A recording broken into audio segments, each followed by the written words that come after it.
Assalamualaikum warahmatullahi wabarakatuh. Perkenalkan, nama saya Aryawan Sakti dari Universitas Islam Negeri Raden Fatah Palembang.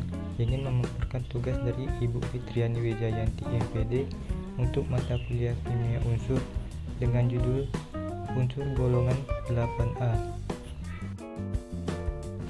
Unsur-unsur yang terdapat pada golongan 8A yaitu helium, neon, argon, krypton, xenon, dan radon. Kelompok ini disebut juga dengan gas mulia karena sifatnya sukar bereaksi. Unsur-unsur gas mulia kecuali helium mengandung 8 elektron di kulit terluar sehingga bersifat stabil.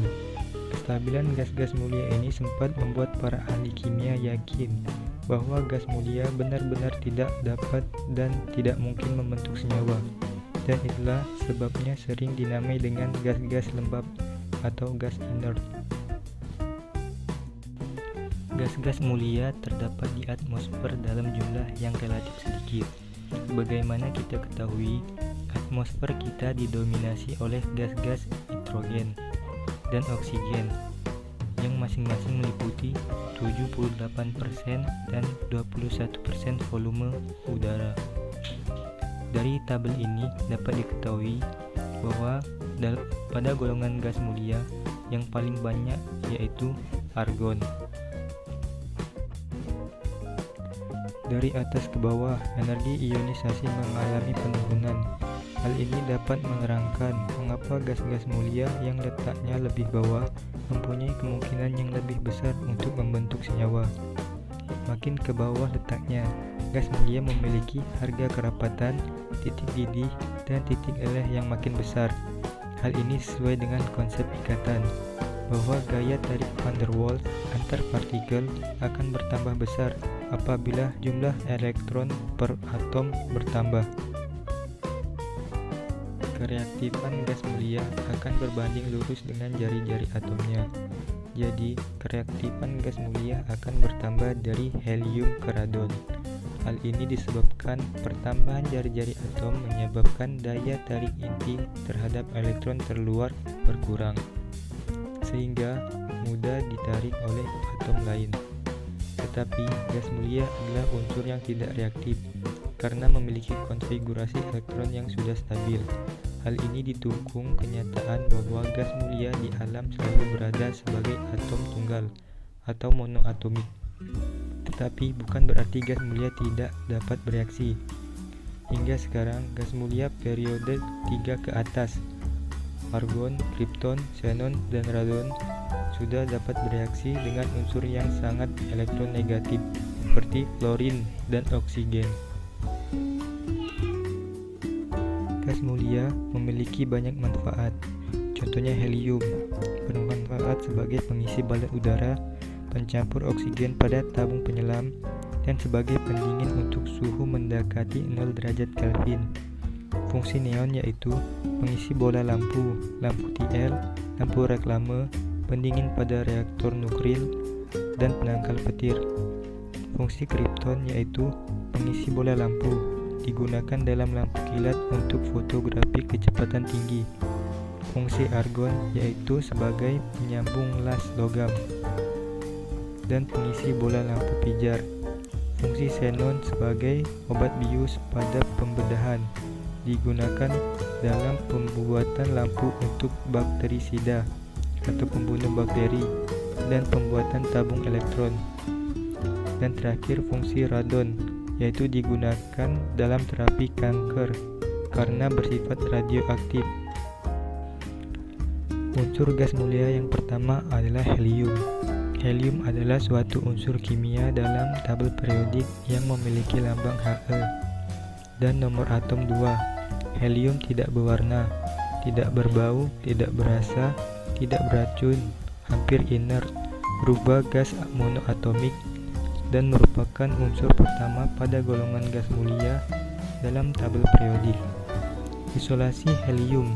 Helium dapat diperoleh dengan jalan pemisahan dari gas alam, sebab pada sumber gas alam tertentu terdapat helium dalam jumlah yang tidak terlalu rendah. Unsur gas mulia yang kedua yaitu neon. Neon adalah suatu unsur kimia dalam tabel periodik yang memiliki lambang Ne dan nomor atom 10. Neon termasuk kelompok gas mulia, tak berwarna dan lembab, dan ini memberikan pendar khas kemerahan jika digunakan di tabung hampa dan lampu neon. Isolasi pada neon. Neon diperoleh dengan mencairkan udara dan melakukan pemisahan dari gas lain dengan penyulingan bertingkat, yakni udara diberikan tekanan tinggi dan suhunya diturunkan sampai semua komponen udara menjadi cair. Kemudian tekanan dinaikkan sedikit-sedikit sambil menaikkan suhu, maka gas alam akan tersuling pada titik didihnya. Dengan cara ini, kita bisa memisahkan komponen-komponen gas yang ada di udara, termasuk gas neon di dalamnya. Unsur yang ketiga yaitu argon. Argon adalah unsur kimia dengan simbol Ar dan nomor atom 18. Argon adalah gas ketiga paling umum di atmosfer bumi dengan kelimpahan 0,934%. Isolasi pada argon. Argon secara khusus dapat diperoleh dari reaksi udara dengan karbid dengan reaksi sebagai berikut. Sebagai sisanya adalah argon dan gas mulia yang lain. Unsur yang keempat yaitu kripton. Kripton adalah suatu unsur kimia dalam tabel periodik yang memiliki lambang Kr dan nomor atom 36. Nama ini diambil dari bahasa Yunani, yaitu kriptos, yang artinya tersembunyi. Kripton dapat dihasilkan dari hasil destilasi udara cair. Kripton akan ditemukan terpisah dari gas-gas lain. Kripton juga dapat bereaksi dengan F2 yang akan membentuk kripton fluorida. Reaksi ini dihasilkan dengan cara mendinginkan Kr dan F2 pada suhu 196 derajat Celcius, lalu diberi loncatan muatan sinar listrik atau sinar X. Unsur gas mulia yang kelima adalah xenon. Xenon adalah unsur dengan lambang kimia Xe, nomor atom 54 dan massa atom relatif 131,29. Xenon dapat diperoleh dari udara yang dicairkan. Xenon dipergunakan untuk pengisi lampu sorot dan lampu berintensitas tinggi lainnya, mengisi bilik gelembung yang dipergunakan oleh ahli fisika untuk mempelajari partikel subatom. Dan xenon dapat bereaksi dengan F2 yang akan membentuk xenon fluorida. XeF2 dan XeF4 dapat diperoleh dari pemanasan Xe dan F2 pada tekanan 6 atm. Jika jumlah reaksi F2 lebih besar, maka akan diperoleh XeF6. Dan unsur gas mulia yang terakhir adalah radon. Radon adalah suatu unsur kimia dalam tabel periodik yang memiliki lambang Rn dan nomor atom 86. Radon juga termasuk dalam kelompok gas mulia dan beradioaktif. Isolasi pada radon. Radon dapat diperoleh dari peluruhan panjang unsur radioaktif uranium 38 dan peluruhan langsung radium 226.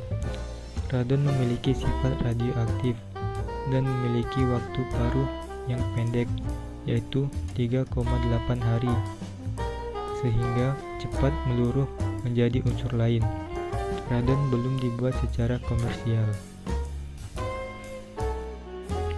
Itulah pemaparan dari saya. Apabila ada salah kata, saya mohon maaf. Saya akhiri. Wassalamualaikum warahmatullahi wabarakatuh.